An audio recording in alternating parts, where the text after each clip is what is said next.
L'actualité, cet accident qui laisse toute une famille dans le désarroi. Dans la nuit de dimanche à lundi, la jeune Séverine Lopa a été victime d'un accident de la route. Ses proches lui rendront hommage demain lors d'une marche blanche au Vauclin. Le coup près est tombé hier. Aujourd'hui, les salariés de l'hôtel Marouba tentent de réaliser que leur établissement est bel et bien liquidé. De son côté, la région se mobilise pour sauver l'hôtel. Ils ont dit non à Marine Le Pen. Hier, les membres du groupe Marine Dehors se sont rassemblés pour refuser la visite de la présidente du FN, à l'heure même où une délégation du Front National sillonne les Antilles pour préparer ce voyage. Enfin, vous avez une chance sur 400 000 d'être l'heureux vainqueur d'1 million d'euros. Le gagnant de la cagnotte My Million est un Martiniquais. Il a le reçu au bon numéro a été validé à Fort-de-France, de quoi réaliser de nombreux rêves. Et puis notre invité, vous le voyez, nous parlera des chiffres et statistiques de Pôle emploi. On verra ça tout à l'heure. Bonsoir à tous, très heureuse de vous accompagner pour cette heure d'information. On démarre tout de suite avec ce décès, je vous le disais, qui a traumatisé toute une famille. Dans la nuit de dimanche à lundi, Séverine Lopa, 23 ans, est brutalement décédée dans un accident de voiture. Une collision frontale avec un véhicule qui venait en sens inverse. Demain, une marche blanche est organisée pour lui rendre hommage avant sa veillée mortuaire chez ses parents au Vauclin. L'occasion pour ses proches de se soutenir les uns les autres, bien sûr, dans cette épreuve, mais également de sensibiliser la population aux dangers de la route. Hélène Renaud. Marie-Claude ne peut plus détacher son regard de cette photo. Sa fille Séverine avait 23 ans. Dans la nuit de dimanche à lundi, la vie de la jeune femme s'arrête brutalement. Tu l'as pris, tu l'as pris. On a pris ma fille. On a pris ma fille. Ma petite Séverine, ma petite Solène, on l'a pris. C'était à moi. C'était à moi. Il est un peu plus de minuit quand Séverine rentre chez elle après avoir déposé un ami à un anniversaire. Sur la RN5 entre Sainte-Luce et le Marin, une voiture la percute de plein fouet. Ces photos amateurs témoignent de la violence du choc. Séverine succombe à ses blessures peu après. Le conducteur en cause est un jeune de 22 ans, toujours hospitalisé aujourd'hui. Je ne suis pas en colère contre lui, mais je sais pas. Je suis pas fâchée contre lui, parce qu'il aurait pu être l'inverse. Mais l'endroit où je suis fâchée, madame, c'est qu'ils étaient plusieurs. Ils savaient qu'il ne fallait pas prendre la route. Il ne fallait pas prendre la route. Des analyses sont en cours pour déterminer si cette nuit, le jeune au volant avait bu ou pris de la drogue. Pour la famille de Séverine, pas de doute, l'alcool est bien la cause de cette mort tragique. C'est vraiment injuste. Oui, plus qu'injuste. Plus qu'injuste. Celui qui a bu, que là où il se trouve, eh bien, qu'on ne le laisse pas partir, qu'il ne prenne pas la route pour que cet acte ne se reproduise plus. Séverine habitait chez ses parents. Elle devait partir dans l'Hexagone puis au Canada pour devenir aide-soignante. Son père se souvient d'une jeune femme pleine de vie. Parce que comme on rentre le soir, pour même moi regarder si on regarde si on si j'entre c'est lui. C'est lui ma kawa. Ma sorti en travail papa. Qu'est-ce que tu as? Papa, ça tu as fait à manger. L'auteur présumé du drame sera auditionné à sa sortie d'hôpital. Un appel à témoins est lancé pour déterminer les circonstances exactes de l'accident mortel. Avant la veillée mortuaire, une marche blanche sera organisée demain au Vauclin pour rappeler que la route tue. 10 morts depuis le début de l'année. Et notez que les obsèques de Séverine Lopa auront lieu vendredi au Vauclin. En attendant, l'enquête se poursuit. Si vous avez la moindre information concernant l'accident, si vous en avez été témoin, contactez la gendarmerie du Marin au numéro qui s'affiche 05 96 741 844. Déjà 24 heures d'angoisse pour les salariés de l'hôtel Marouba au Carbet. La liquidation de l'établissement a fait l'effet d'une bombe.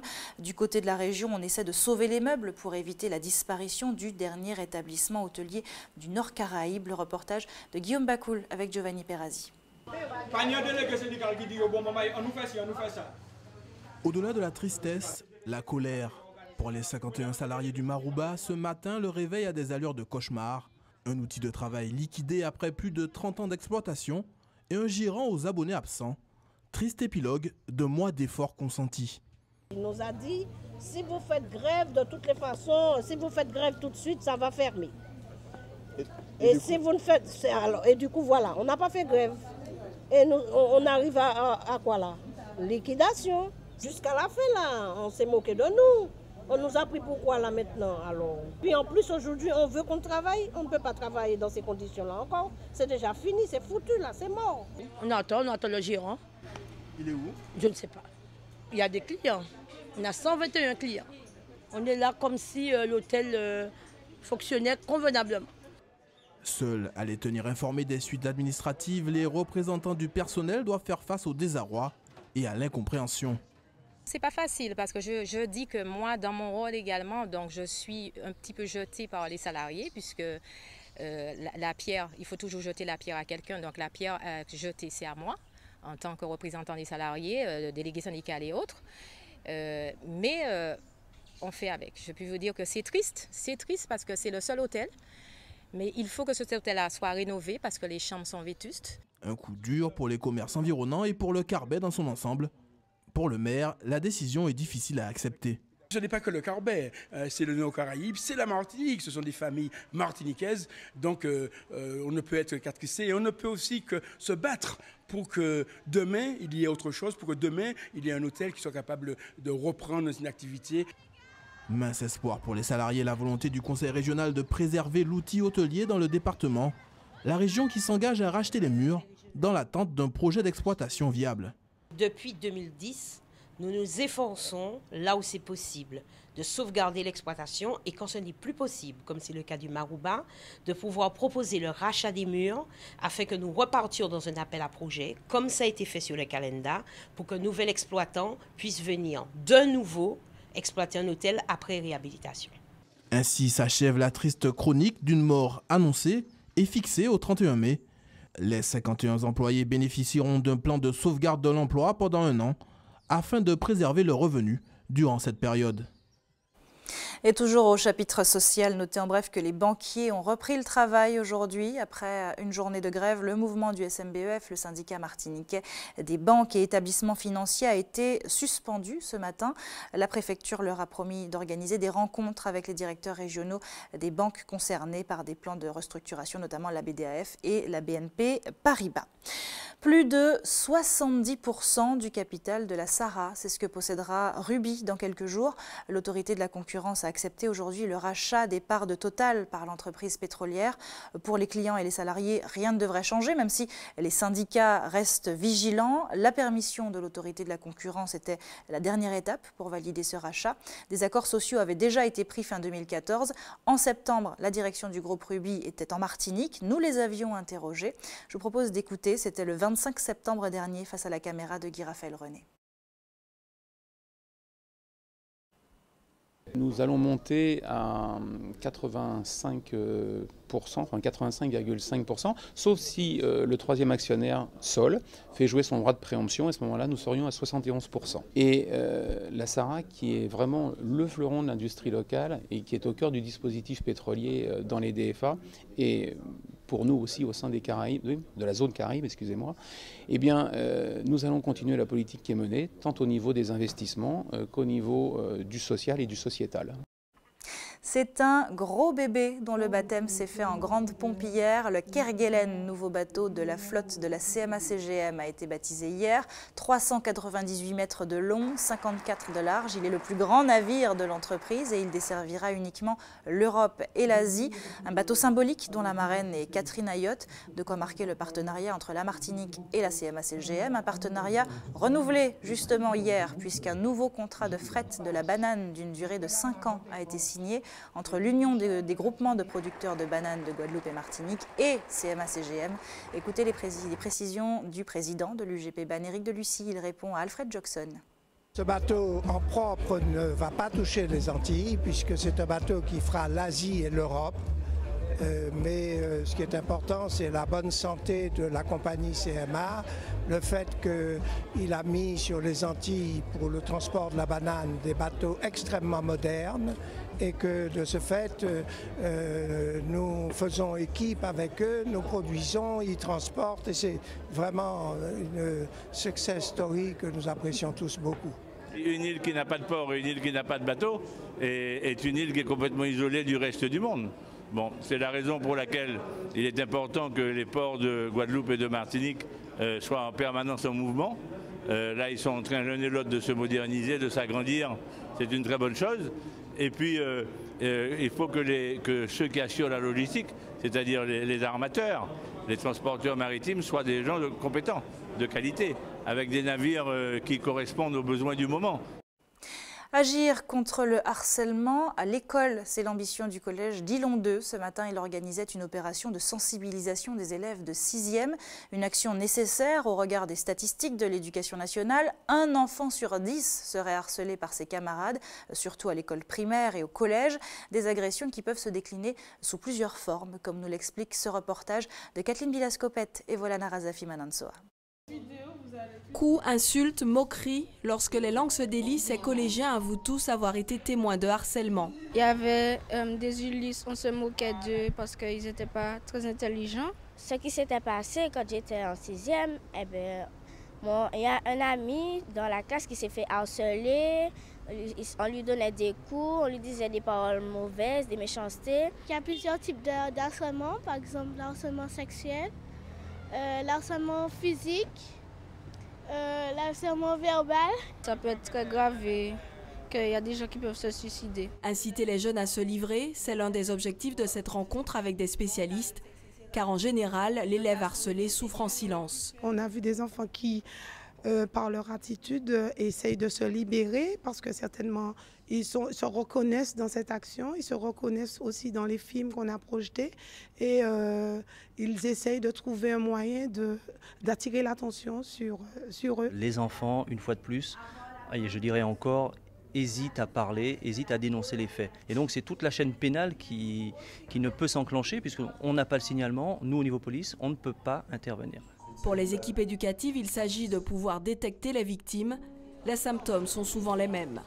Vous avez la vie scolaire qui vous appelle parce qu'il y a beaucoup d'absence, ou l'élève qui va très souvent à l'infirmerie, l'élève qui pleure, ou qui ne dit rien, qui se referme sur lui-même, ou l'élève, par exemple, par rapport à ses notes, très bon élève, et puis tout d'un coup, vous avez vu, on remarque une chute brusque de ses notes. Et qui dit harcelé dit aussi harceleur. Des taquineries entre ados à la violence répétitive, les jeunes ne mesurent pas toujours la portée de leurs actes. Ils le prennent pour un jeu, et puis vous savez, le phénomène de groupe, il y en a un qui essaye, 2, 3, et puis ça devient récurrent, et puis la personne devient souffre-douleur. Et il y a des parents qui tombent des nues quand ils apprennent que leur enfant est un harceleur. Les auteurs de harcèlement sur leurs camarades encourent des amendes, et même la prison s'ils sont âgés de plus de 13 ans. En bref, il avait disparu depuis 200 ans. Hier soir, l'inceste a réintégré la loi française. L'Assemblée nationale a adopté la proposition de loi sur la protection de l'enfance. Désormais, tout viol ou agression sexuelle sur mineur sera jugé différemment s'il est commis par un ascendant, à savoir un oncle, une tante, un frère, une sœur, un neveu, une nièce, une grande-tante, un grand-oncle, un cousin germain, une cousine germaine ou encore par un conjoint, concubin ou partenaire lié par un pacte civil.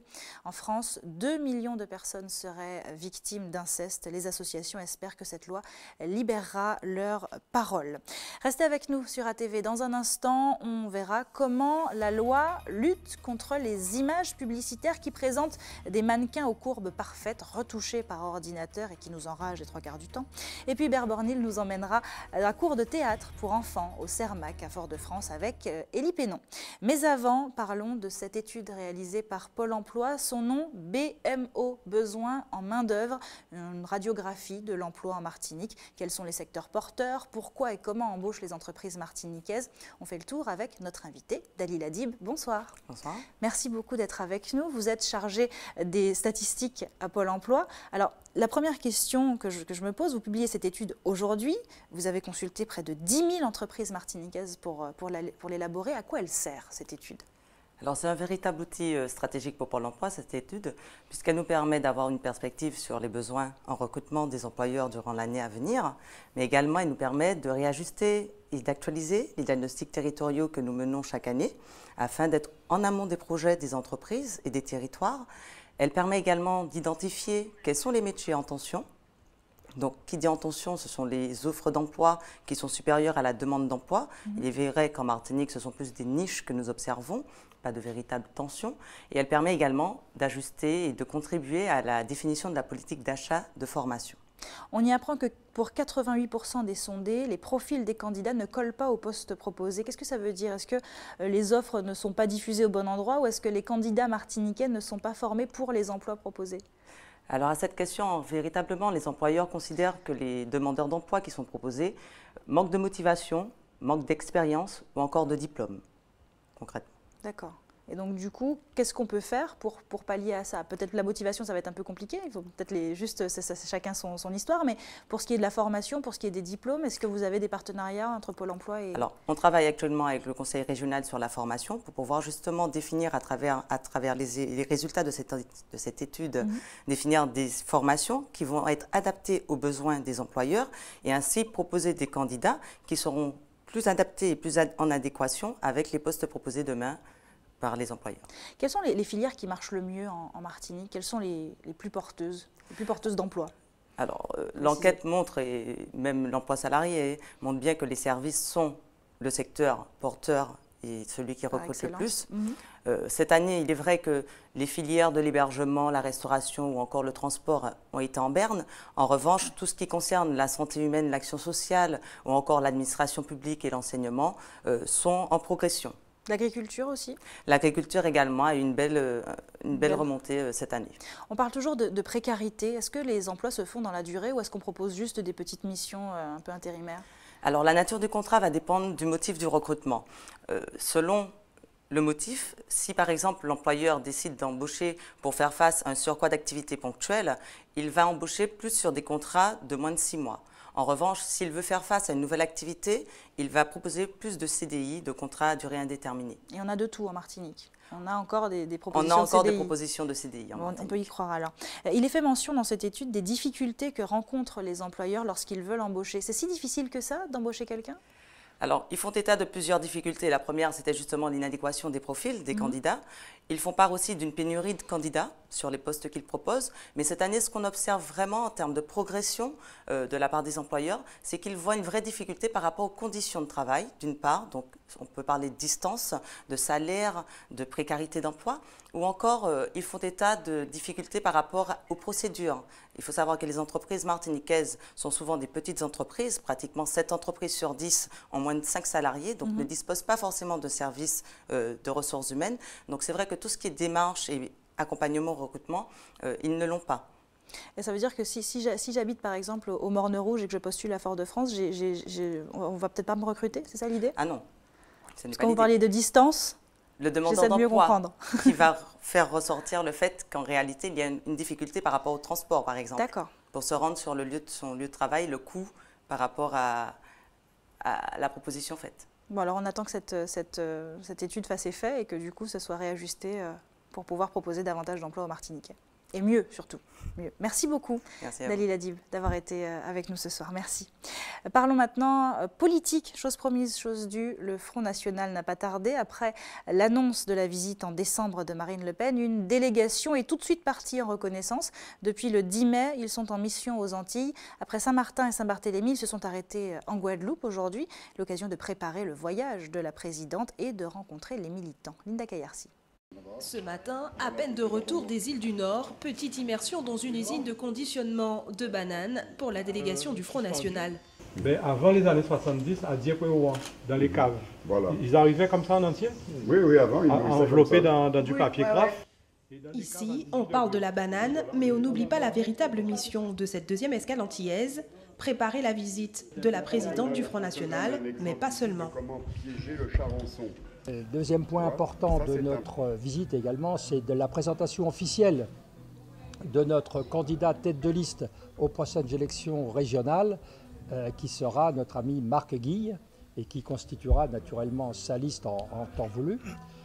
Et le troisième point étant l'inauguration officielle de la permanence du Front National en Guadeloupe. Tout un programme qui ferait presque oublier les escales agitées de Jean-Marie Le Pen en Martinique et le rapport tendu des ultramarins avec le Front National. La délégation est optimiste. Depuis l'arrivée de Marine Le Pen, la dédiabolisation du parti est en marche. Dans les départements d'outre-mer, auparavant, Martinique, Guadeloupe, on ne dépassait jamais les 2-3%. Là maintenant, on commence à arriver à près de 5,5%, c'est 5,40 et 5,45 ou 46. Et croyez-moi qu'il va y avoir suite à la visite de Marine Le Pen, qui va pouvoir expliquer tout son programme, les yeux dans les yeux en quelque sorte, croyez-moi qu'il va y avoir des résultats qui devraient être assez exceptionnels. Pourtant, du côté de la population, les avis sont partagés quant à la venue de la présidente du FN et de sa politique. Bon, mais si elle a des choses à dire, elle doit le dire. Elle vient pour cela, on doit l'écouter. Bon, et si c'est bon, c'est bon. Si ce n'est pas bon, ben écoute, bon, il peut y avoir des rejets, ce qui est normal. Mais nous sommes en démocratie, il faut l'écouter, il faut entendre ce qu'elle a dit. Oui, mais pour moi, ça n'a aucun intérêt là. Ce n'est pas nécessaire que cette femme vienne nous voir. Pourquoi ce n'est pas nécessaire? Non, parce que ce n'est pas nécessaire, parce qu'on n'a pas besoin de problèmes raciaux comme on a déjà pour que ça puisse lever plus. En attendant, pas de date précise quant à la venue de Marine Le Pen aux Antilles, seule indication de la délégation avant la fin de l'année 2015. Et cette délégation dans laquelle vous avez pu reconnaître la martiniquaise frontiste Huguette Fatna arrive en Martinique ce vendredi, de quoi peut-être renforcer la colère du collectif Marine Dewa, un groupe anti-FN qui ne se limite pas qu'aux réseaux sociaux. Hier soir, les membres se sont rassemblés physiquement pour manifester ensemble contre la visite de la présidente du Front National, et ce alors que la délégation du parti a entamé sa tournée antillaise. Je vous propose de voir le reportage de Rebecca Riol avec Michelet François. Ils ont suspendu leur activité sur les réseaux sociaux le temps d'une réunion de travail en plein air. Ici, place de la Savane, l'ambiance n'a rien de virtuel. C'est le cas de cette jeune fille, je salue, et c'est pour ça qu'on peut encore aussi... Objectif, élaborer la meilleure stratégie pour freiner la progression du Front National en Martinique et empêcher la venue annoncée de sa présidente Marine Le Pen sur notre territoire. Ces citoyens semblent bien décidés à aller jusqu'au bout. Vous savez, les citoyens qui se lèvent et qui disent non à l'inadmissible, ce sont eux qui font changer le monde. Alors même si nous sommes, pour l'instant, pas très nombreux, notre détermination à empêcher que cette dame vienne fouler le sol de notre pays ne va pas changer.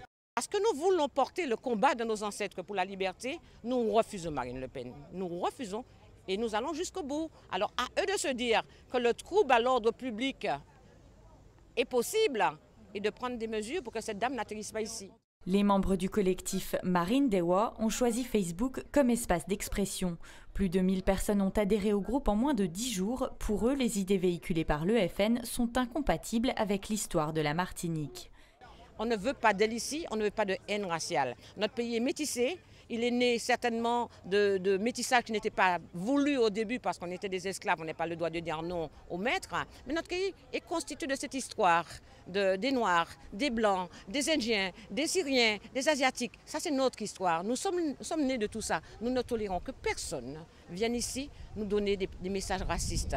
Il y en a déjà qui vivent ici, qui ont envie de véhiculer des messages racistes. Mais empêcher Marine Le Pen de venir ici, c'est aussi dire à tous ces racistes qui vivent déjà ici ou qui ont envie de venir que nous ne sommes pas prêts à accepter ça dans notre pays. Hier soir, ils étaient une trentaine. D'autres manifestations sont prévues dans les prochaines semaines. Parlons maintenant d'un métier, infirmier. Hier, la journée nationale des infirmiers a été marquée par une mobilisation nationale, un mouvement relayé en Guadeloupe par une opération escargot. Pour la FNI, la Fédération des infirmiers de l'Île-Sœur, il s'agissait de dénoncer la nouvelle loi de santé de Marisol Touraine, une loi qui menace durement le statut des infirmiers libéraux. Le reportage de Linda Kayarsi. C'est bon, Catherine? On y va? Bonjour, on y va, c'est fait. Cela fait déjà 6 ans que Médina est infirmière libérale. 6 ans qu'elle dispense des soins infirmiers dans son cabinet ou à domicile. Un quotidien bien rempli qui depuis plusieurs semaines est menacé par la loi de santé Touraine. Une loi qui prévoit de rattacher les infirmières libérales à des structures comme des maisons de santé ou encore des hôpitaux à domicile, HAD. Les infirmières libérales seront sur la coupe des médecins, de l'institution, de l'État. Et nous n'aurons plus cette possibilité de faire valoir nos compétences. Aussi, on nous parle souvent du trou de la Sécu. C'est le grand mot, la Sécu en déficit, Mais il faut savoir qu'une infirmière libérale coûte des fois 100 fois, voire 200 fois moins cher qu'une journée d'HAD. Des nouveaux dispositifs de soins qui inquiètent aussi les patients. Pour Catherine, il n'est pas question de se passer des services de son infirmière libérale. Je ne vais pas prendre l'HAD, je préfère une infirmière libérale. Parce que c'est plutôt, on se retrouve dans une situation de famille, si on veut dire. Avec l'habitude, avec le temps, oh, regardez, il y a madame, elle m'appelle Catherine, on commence à s'habituer, il y a une confiance qui s'installe entre nous en fait. Des infirmières libérales qui ont décidé d'exprimer leur colère. Pour elles, la loi de santé Touraine est un piège. Elle donnerait tout pouvoir à l'État pour administrer le système de soins et de santé. Ici, on parle de début de la fin de l'assurance maladie et d'une mainmise des mutuelles complémentaires. L'État va se désengager de plus en plus. C'est un système où la caisse va payer de moins en moins, elle va rembourser de moins en moins. Il y a des populations qui seront plus touchées parce que petit à petit, ce sont les complémentaires santé, donc les mutuelles complémentaires qui vont prendre le dessus. Aujourd'hui, les infirmières libérales ne peuvent plus accepter sans broncher des mesures qui nient leurs compétences. Nous sommes en train de glisser tout doucement vers ce système de santé anglo-saxon où seuls les gens ont d'argent, les gens pourront s'offrir une assurance, pourront se faire payer. Non, mais nous disons oui à la santé, mais avec des éclaircissements, avec des garanties des assurances que les infirmiers libéraux seront maintenus dans leur statut actuel. Que nous allons pouvoir travailler sereinement comme nous avons fait, que nous allons pouvoir nous occuper de la population comme nous avons fait jusqu'à maintenant. Ces professionnels de la santé à domicile ont prévu de rencontrer le directeur de l'Agence régionale de santé. Objectif, faire part de leur inquiétude. Et cette loi de santé, elle ne parle pas qu'aux infirmiers et aux médecins, elle s'adresse aussi aux publicitaires. Bientôt, la mention photographie retouchée sera obligatoire sur les clichés commerciaux de mannequins dont l'apparence corporelle aura été modifiée par un logiciel de traitement d'image afin d'affiner ou d'épaissir leur silhouette. Ceux qui tenteront de déroger à cette loi devront débourser 37 000 € d'amende, une sanction qui vise à décourager les agences de pub qui vendent des images faussées de femmes parfaites, quitte à complexer Madame Tout-le-Monde. Volana Razafi Manonsoa. Amaigrir la cuisse, grossir la poitrine au point de transformer le corps d'une femme, voilà ce qu'on peut faire via un logiciel de retouche. Une technique souvent utilisée dans les magazines de mode. Nous avons montré la photographie de cette célébrité à des passants, à gauche la photo naturelle, à droite avec retouche, et le constat est unanime. Donc c'est elle qui est retouchée. Pour vous, quelle photo est la plus jolie? La première, sans modification, sans transformation. Ça va plus au naturel à gauche qu'à droite. Ouais. À droite, trop de maquillage, trop. En plus, on voit, on l'a amaigri et tout. Non, c'est pas naturel du tout. Et on n'est pas toutes filiformes, on ne fait pas toute une taille 34. Donc c'est des vraies femmes, pas besoin d'être retouchées. Certaines retouches me paraissent nécessaires, mais pas toutes. L'éclairage, la luminosité, mais pas refaire le corps d'une personne.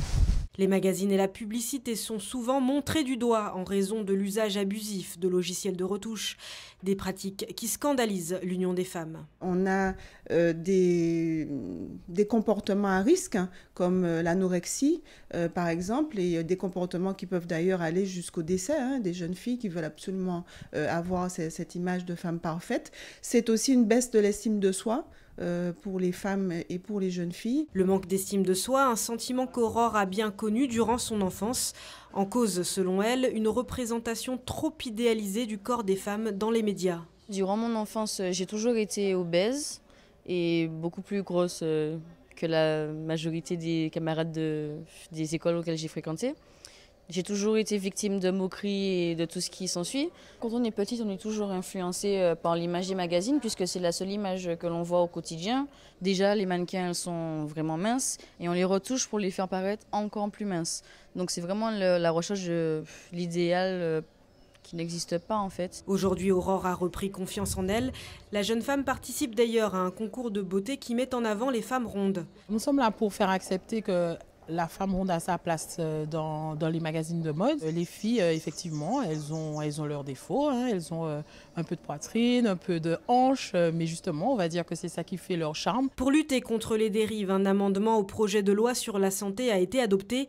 Les photographies de mannequins dont la silhouette aura été modifiée par un logiciel de traitement d'image devront être accompagnées de la mention « photographie retouchée ». Pour cette agence conseil en communication, pas besoin d'une loi qui tuerait la créativité. Les agences doivent agir en toute conscience. Moi, je suis en faveur de respect de règles d'éthique, de règles de déontologie.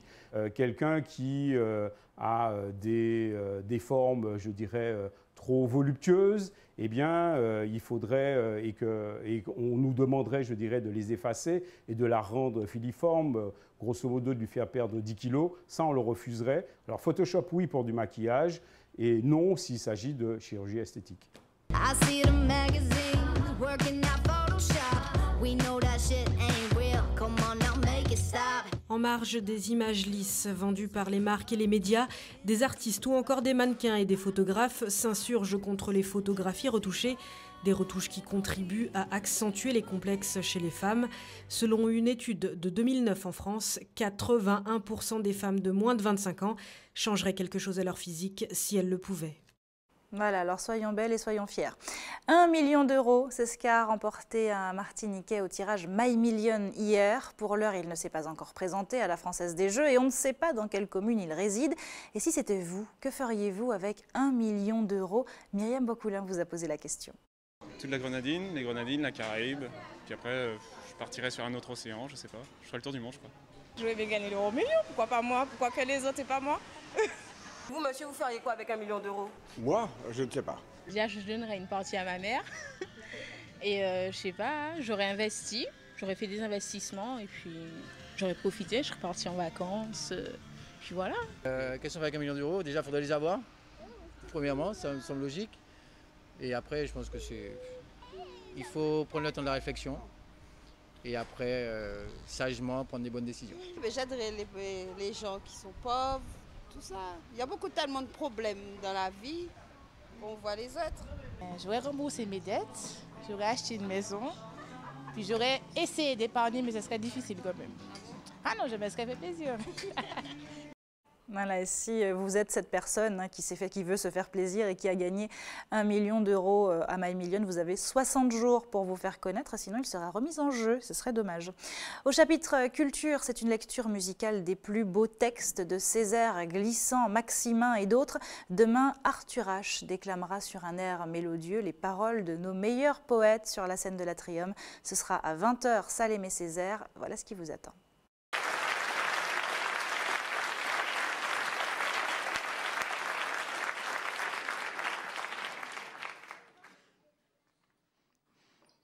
Moi qui craque à toi, moi qui tout mieux que mousson, moi qui poitrine ouverte, moi qui line up, moi qui belle mieux que cloaque, moi qui hors de gamme, moi qui zombaise ou frénétique, ou rombe, ou cannibale. Voilà, la suite, ce sera donc à 20h, salle Aimé Césaire demain et samedi 16 à la Purgerie du domaine de Font-Saint-Jacques à Sainte-Marie. C'est l'heure de notre coup d'œil quotidien sur vos quartiers. Tout de suite, le JT des communes.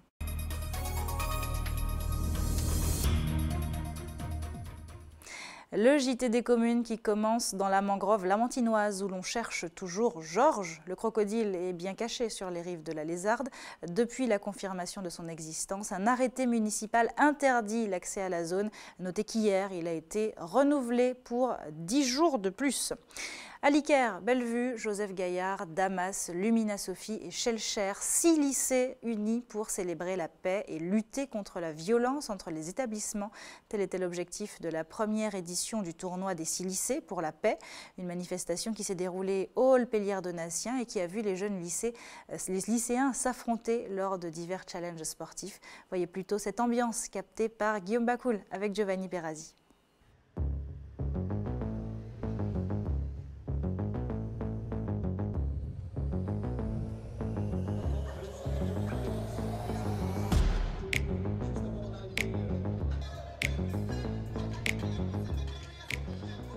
Au début, le projet était parti uniquement sur l'établissement du lycée avec 3 lycées. Et on a décidé de voir le projet plus grand en invitant justement presque tous les lycées des secteurs. Et on a rencontré d'abord les élèves MDL, CVL et représentants des élèves de tous les lycées. On a eu plusieurs réunions justement pour discuter du projet. Ensuite, on a eu réunion avec les professeurs de sport pour leur soumettre le projet avec nos proviseurs. Et c'est par la suite qu'on a démarré le projet dans les courants du mois de mars.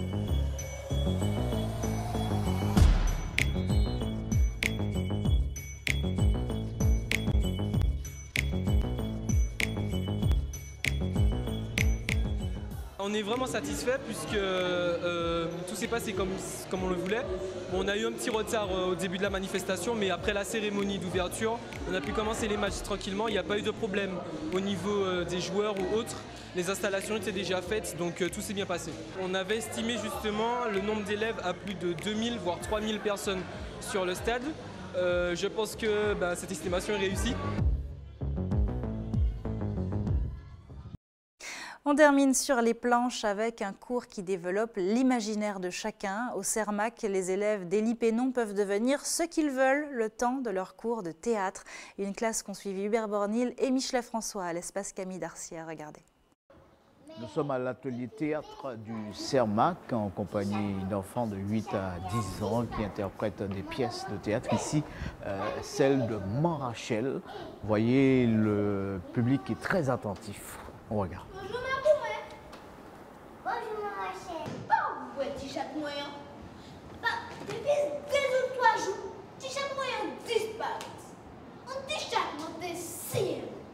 Ces jeunes acteurs et actrices sont une pratique théâtrale tout à fait récente.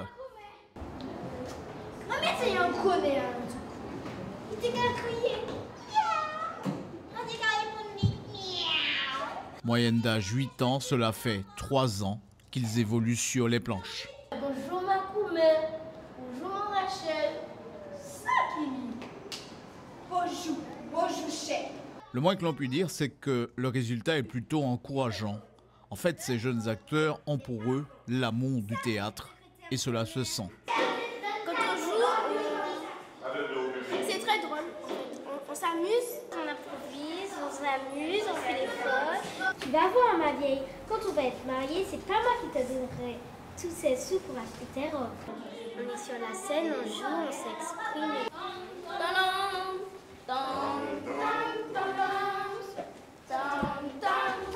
La pièce interprétée ici touche à l'union de deux êtres. Rien à voir avec le mariage pour tous. Et lorsque l'on manque d'acteurs masculins, il est tout simplement remplacé par une fille.